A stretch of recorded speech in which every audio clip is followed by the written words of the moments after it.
আপনারা এই তিনটে জিনিস একটু দেখুন।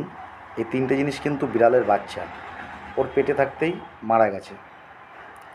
2 নম্বর রাস্তা থেকে আমার একটা ভাই ফোন করে, যেরকম দাদা আমাদের এখানে একটা বিড়াল আছে, ও খেতে দেয় কিন্তু ওর পোষা না, বাড়ির আশেপাশেই থাকে। তা বললো যে দাদা এই ব্যাপার, একটু তুমি আসো। আমি যাই, ওখানে যেয়ে দেখি, ওকে ধরলাম, ধরা যাচ্ছিল না, স্টিক দিয়ে ধরলাম। ধরার পরে দেখি পেছনটা পুরো ম্যাগটে পুরো ভরা, আর অনেকটা জায়গা গর্ত করে, মানে গর্ত টাইপের হয়ে গেছে। যাই হোক, ওর পেটে বাচ্চাও আছে।